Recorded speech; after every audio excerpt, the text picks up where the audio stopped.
আসসালামু আলাইকুম রহমতুল্লাহি ওয়া বারাকাতুহু। দূরে কাছে যারা দেখছেন আপনাদেরকে আন্তরিক মোবারকবাদ। আমরা একটি দ্বীনি মাহফিলে এসেছি বিয়ানীবাজারে, তাফসীরুল কোরআন মাহফিল। প্রিয় বিয়ানীবাজারবাসী, আপনাদের কাছে মুসাফির হিসেবে আপনাদের কাছে আবেদন। দেখতে পাচ্ছেন আমার ডান পাশে আন্তর্জাতিক খ্যাতিসম্পন্ন মুফাসসিরে কোরআন মাওলানা আব্দুল্লাহ আল আমিন সাহেব রয়েছেন এবং ব্রিটেন প্রবাসী জনাব আবু বকর মোহাম্মদ নাসিম সাহেব রয়েছেন। তার পাশেই রয়েছেন বাংলাদেশে সাড়া জাগানো একজন দ্বীনের দাড়ি মাওলানা জহিরুল ইসলাম আল জাবেরি হাফেজাহুল্লাহ। সবার পক্ষ থেকেই আপনাদের কাছে আবেদন, আগামী নির্বাচন যখন হবে, আল্লাহ তাআলা যদি আপনাদেরকে ভোট দেওয়ার সুযোগ দেয়, তাহলে সেলিম ভাইকে আপনারা সমর্থন দেবেন। বলতে পারেন কেন? আমরা কেন ওনার পক্ষে বলছি? আমরা শুধু ব্যক্তি সেলিমের বিজয় চাই না, আমরা সেলিম ভাইয়ের মাধ্যমে এই এলাকায় আল্লাহর কোরআনের বিজয় চাই। কোরআন শুধু সেলিম ভাইয়ের একা না, কোরআন আমাদের মাওলানা আব্দুল্লাহ আল আমিন ভাইয়ের একা না, কোরআন আমাদের সকলের। কোরআনের আইন এসেছে সকলের জন্য। কোরআন নিজে নিজে প্রতিষ্ঠিত হতে পারে না, কোরআনের আইন নিজে নিজে প্রতিষ্ঠিত হতে পারে না। কিছু মানুষকে কোরআন নিয়ে কাজ করতে হয়। আমাদের সেলিমউদ্দিন ভাইয়েরা ছাত্র জীবন থেকে, তরুণ বয়স থেকে এত সৌভাগ্যবান, তারা তাদের যৌবনকাল আল্লাহর দ্বীন প্রতিষ্ঠার কাজে কাটিয়েছেন। এখন তারা বয়সের এক প্রান্তে যাচ্ছেন, এখন পর্যন্ত আল্লাহর দ্বীনের পক্ষেই কথা বলছেন। সারা জীবন যত বক্তব্য দিয়েছেন সেলিমউদ্দিন হাফেজাহুল্লাহ, বেফাস কোনো কথা বলেননি, কোরআন হাদিসের বিরুদ্ধে কোনো কথা বলেননি, মানব রচিত মতবাদের পক্ষে কথা বলেননি।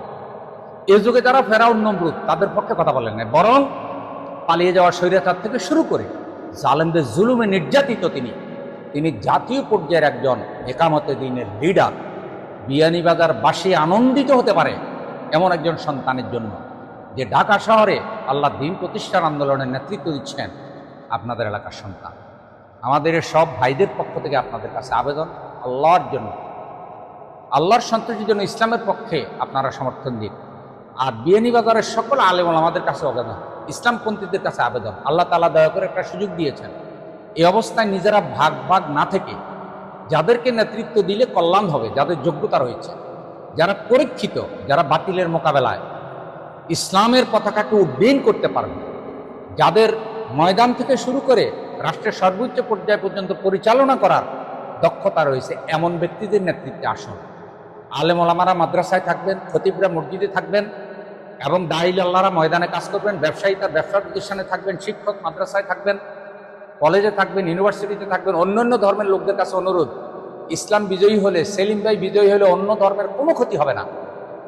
আপনারা আপনাদের ধর্মীয় অধিকার পাবেন, রাষ্ট্রীয় অধিকার পাবেন, পড়ালেখার অধিকার পাবেন, আপনারা আমাদের নাগরিক অধিকার পাবেন। আপনারা আপনাদের ধর্ম মাথা উঁচু করে পালন করবেন, কেউ আপনাদেরকে বাধা দিবে না। ইসলাম কখনো অন্য ধর্মের উপরে জোর করার কথা বলে না।